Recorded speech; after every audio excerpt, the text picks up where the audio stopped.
और एक और बड़ी खबर आपको बताते हैं। मौलाना अरशद जिस तरीके से यहाँ पर एक के बाद एक विवादित बयान दे रहे हैं, अब उस पर सवाल उठने भी शुरू हो गए हैं। और इस पर सवाल उठाते हुए साफ तौर पर यहाँ लोकेश मुनी ने चुनौती देते हुए कहा है कि मदनी ने सिर्फ बांटने की बात कही है, सिर्फ अपने धर्म का गुणगान किया है। एक के बाद एक विवादित बयान उनके द्वारा दिए गए जमीयत के मंच से, और साफ तौर पर यह कहा गया कि मनु और आदम एक हैं।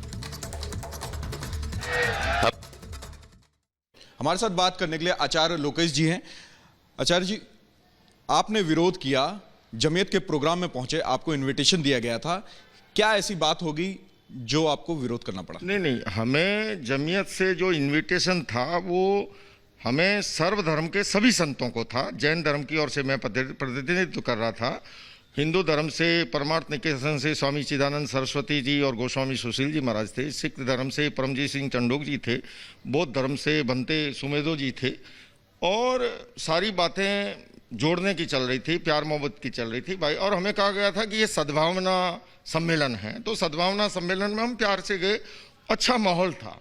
लेकिन लास्ट में जो बुजुर्ग मदनी साहब आए, उन्होंने इस तरह की कहानियाँ बीच में लाई, अल्लाह की, आदम की, मन्नू की, ओम की, और घुमा फिरा करके ये स्थापित करने की कोशिश की कि सब कुछ वहीं से पैदा हुआ। तो ये बात तर्कसंगत है नहीं, यथार्थ है नहीं, उचित है नहीं। तो मैंने मंच पे खड़े होकर के सभी संतों की ओर से इस बात का खंडन किया। मैंने कहा देखिए, जब हम जोड़ने की बातें करते हैं तो इस तरह का जो है ये वातावरण ठीक नहीं है, और ये कोई तर्कसंगत बात है नहीं।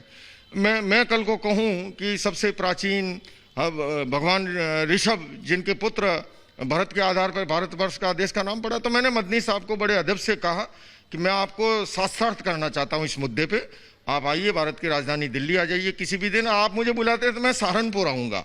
लेकिन आपने जो प्रस्थापित किया है, यहाँ स्थापित की है जो बात को, और जिस तरह से आपने मन्नू, अल्लाह और आदम को गड़मगड़ कर कर के और ये सिद्ध करने की कोशिश की कि इसी में से हिंदू धर्म निकला, बाकी के सारे निकले, ये बिल्कुल गलत बात है, वाहियात बात है, और ये तर्कसंगत उचित यथार्थ बात नहीं है।